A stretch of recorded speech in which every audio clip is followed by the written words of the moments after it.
Malam ka garzaya zuwa BBC ka ga labari mai ban mamaki. Ɗan takarar sanatan Kano ta tsakiya a jam'iyyar APC AA Zaura wai yau ɗin nan EFCC ta kama shi ta gurfanar da shi a gaban kotu, wanda an fafata an kai ruwa rana kafin a bada belinsa. Ɗan takarar sanatan Kano ta tsakiya fa, wanda ya faɗi zaɓe shekaran jiya, shine aka je ake tuhumarsa da ya damfari Larabawa kuɗin da sun kai dala ba naira ba, dala miliyan 1 da wani abu, da kuma wata damfarar ta dala again, ita ma dala miliyan 1 da wani abu.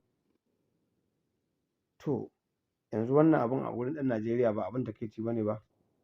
A ce wannan fa zargin da ake wa wannan ɗan takarar AA Zaura, zargi ne wanda tun bara ko sama da haka ake yin sa, har kotu an ba da cigiyarsa, an gayyace kotu ma bai je ba, har cigiyarsa ruwa a jallo an bayar, sai da aka zo aka yi, kaga bai cancanta ma ya shiga takara ba, ko a wace jam'iyya yake bai ma kamata ya yi takara ba, amma haka aka zo ya shiga takara, shine ya so ya wakilci al'ummar Kano ta tsakiya tsawon shekara 4, kuma duk mutane sun san da wannan, amma suka je suka yi ƙoƙarin su zaɓe shi, tunda ya samu ƙuri'un waɗansu mutanen kawai saboda jam'iyya.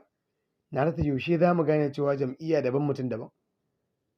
Ɓarawon da ake zargi da sata kake jiran a yanke mara hannu in shari'a ake yi, haka kawai ka zaɓe shi ka tura shi shekara 4 ya zama wakilinka, don Allah kana ji fa a cikin damfarar da ake zargin da ita, ɗaya wani balarabe ya samu a Kuwait ya nuna mai shi ɗan kasuwa ne da yake harkar gidaje a Dubai da kaza da kaza, wanda duk ƙarya ne baya yi, ya karɓi wannan dalolin ya damfare shi. Ya kuma haɗu da wani balarabe a nan Kano, shi ma ya mai cuwa-cuwa ya karɓi daloli. Wannan fa labarin ba sabo bane ba, duk wanda suka dangwala wa mutumin nan ƙuri'ar da ya samu fa sun san da wannan labarin.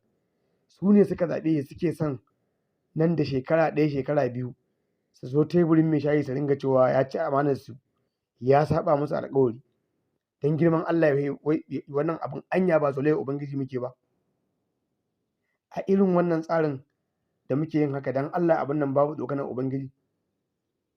Ka zaɓi mutumin da ike gaban kotu ake tuhumarsa da manya-manyan sata irin wannan, kuma baya da shekara 2 ɗaya a ji ka cikin abokanka ko a cikin motar haya ana zaginsa da kai, ana cewa bai cika alƙawari ba. Don Allah abin nan babu zolayar Ubangiji a ciki? Wannan ba maganar siyasa ba ce, magana ce ta a matsayinka na mai hankali. Duk mutumin da ba dabba bane ba ya kalli al'amarin nan, don Allah ya kalla kaga cewa anya in ba mu canza daga irin wannan ɗabi'un ba, anya za mu ga daidai? Ko a wace jam'iyya mutum yake, ya kamata mu kalle shi kafin mu zaɓe shi. Wannan ita ce gaskiyar magana.